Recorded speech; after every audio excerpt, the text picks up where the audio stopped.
On est encore avec vous quelques instants pour revoir les meilleurs moments de cette partie entre le HC Ajoie et le HCC. On va commencer par voir évidemment les deux premiers buts qui sont tombés dans les 20 premières minutes de cette rencontre. L'ouverture du score chaude-fonnière par Bogdanov sur un tir manifestement dévié par la crosse d'un joueur à Joulot, hein, Jérôme.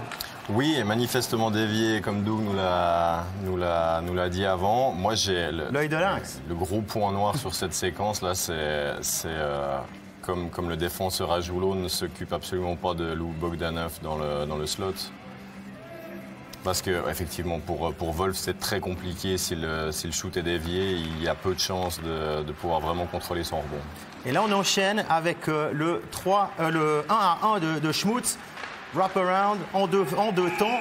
Il a un rebond, Doug. À ce moment-là, on peut attendre un défenseur chaude-fonnier qui le dégage ou bien c'est vraiment clairement, compliqué? Déjà, Kaufman était en retard sur son joueur. C'est un wraparound, le puck était remis devant la cage. Puis sur la séquence, quand ça arrive, il y en a un qui doit lâcher. Là, il y avait deux gars qui étaient sur le même joueur sur le devant du filet, puis personne a mis de la pression. Puis Ritz s'est ramassé à deux reprises. Ils peuvent s'y prendre pour la mettre au fond. Après cette égalisation, on était à peu près sûr que Ajoie, pour l'instant, avait de la peine. Hein, ils avaient de la peine à tenir. Finalement, on termine ce premier tiers à 1 partout. Il n'y avait rien à redire, Jérôme. Non, un partout. Je pense que même Chaud-de-Fonds a été opportuniste sur la première période, alors que Ajoie déroulait vraiment. Ce qui s'est inversé sur la deuxième période. Oui, on va d'ailleurs y passer, c'est parfait pour la transition. On va passer à cette deuxième période et les buts inscrits d'abord par Eigenmann depuis le coin de la zone. Est-ce qu'on peut parler de mauvais buts, Doug?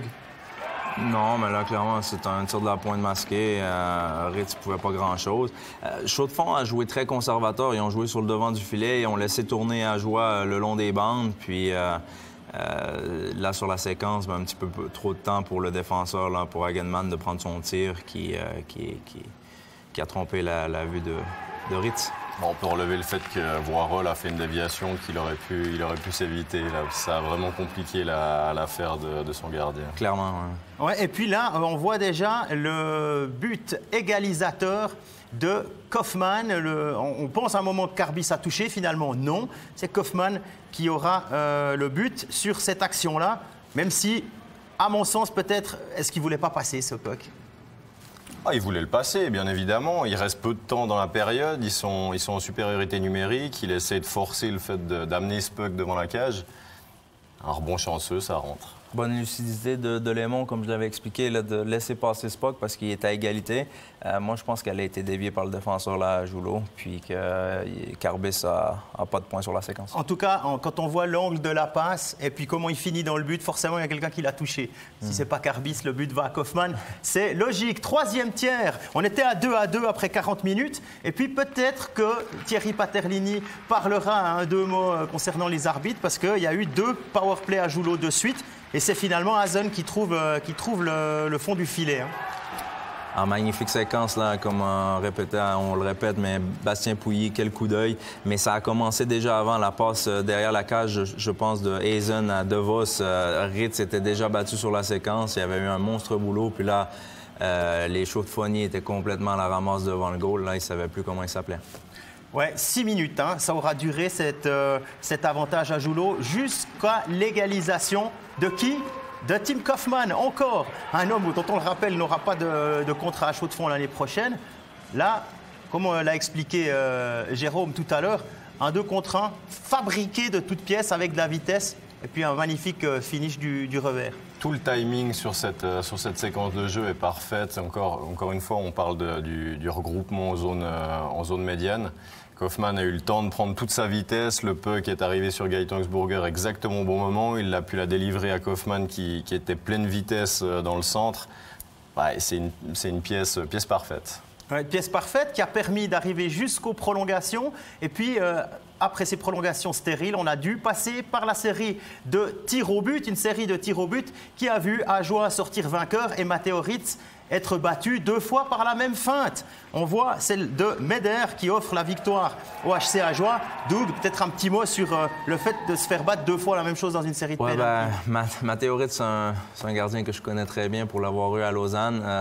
Il a fait un excellent match ce soir, mais les tirs au but, c'est pas non plus sa spécialité. Donc là-dessus, il s'est fait battre 2 fois entre les jambes. Je pense qu'il voudrait revoir les séquences pour sa canne reste sur la glace, puis dans son déplacement qui reste square. Mais écoutez, il a fait un bon match. Il a permis à Chaux-de-Fonds d'accrocher un point. Puis on peut rien dire sur sa performance de ce soir. Oui, ce soir, aller chercher un point à Ajoie. Il n'y a pas beaucoup d'équipes qui vont y parvenir. Et pourtant, c'est une 7e défaite de rang pour la Chaux-de-Fonds. Jérôme, ça peut poser souci, gentiment, dans le vestiaire, de jamais gagner?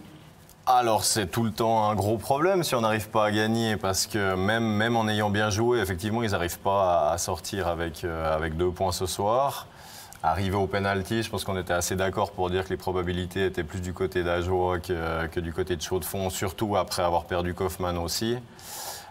Oui, ça peut travailler, ça va peut-être un petit peu inquiéter sans trop exagérer non plus le staff. Mais oui, bien jouer ne suffit pas. On va voir une réaction du HCC avec le buteur sur le 1-0, Lou Bogdanov.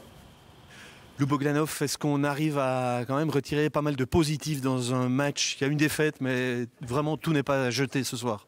Non, c'est clair, tout n'est pas acheté, loin de là, surtout que les derbys comme ça, un peu intenses, c'est toujours intéressant de réussir à avoir un match serré. Et nous, c'est quand même encourageant. On avait une petite période à vide ces derniers temps, là on a fait 2 matchs. On perd le dernier en prolongation aussi, quelque chose comme ça, ce soir, penalty, donc on prend le positif. On se dit qu'avec un peu plus de confiance, ce match, vous arriviez à le tourner en votre faveur à un moment donné? Ouais, je pense, mais justement, ces moments où on aurait pu prendre la confiance, on prend des pénalités un peu stupides, et on sait que contre Ajoie, il ne faut pas.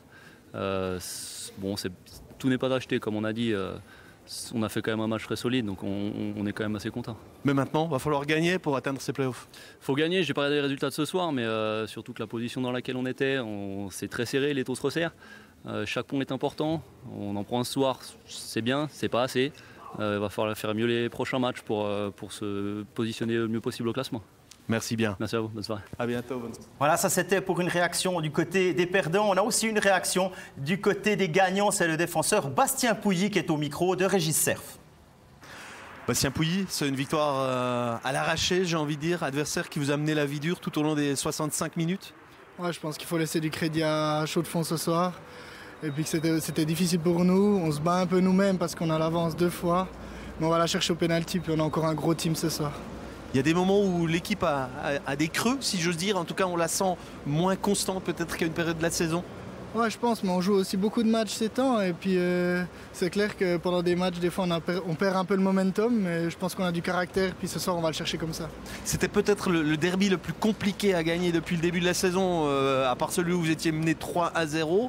Ça veut dire que c'est difficile de trouver les clés maintenant contre cet adversaire? Ouais, puis je pense qu'aussi Chaux-de-Fonds, ils ont 1 ou 2 défaites dans le rang. Et puis ils devaient avoir une réaction. Puis ce soir, ils ont beaucoup patiné. Là, vous revenez à égalité avec l'Automne au niveau du classement. C'est un beau clin d'œil? Ouais, ça fait plaisir. On aurait voulu avoir les 3 points pour être premier, mais 2, c'est déjà bien. Merci bien. Voilà, c'est déjà bien, comme il le dit Bastien Pouilly. On va résumer cette soirée avec les résultats complets de Swiss League. Vous les voyez, il y avait 3 matchs. La victoire d'Ajoie, on l'a vécu. Turgovie qui est allé gagner au Getseka Lions et Viège qui a battu Sierre dans le derby valaisan 4-2 au classement. Vous le voyez, Ajoie est à égalité de points avec Cloton, un match en moins. C'est pour ça qu'il prend la tête officiellement et la Chaux-de-Fonds se retrouve pour l'instant 8e. Ça, c'était ce qu'on pouvait dire sur la Swiss League. Il y avait un match de National League ce soir au Hallenstadion où les Zurich Lions se sont inclinés 3-2 contre Ambri Piotta. À la surprise générale. Voilà, comme ça on est complet, on a les résultats Swiss League et National League pour finir cette soirée. Il me reste à vous remercier, messieurs. Doug Boulanger, merci. Merci à vous. Jérôme Bonnet, merci à toi aussi. Merci et puis surtout, merci à vous de nous avoir suivis ce soir. Il me reste à vous souhaiter une excellente fin de soirée, une bonne nuit. Bye bye.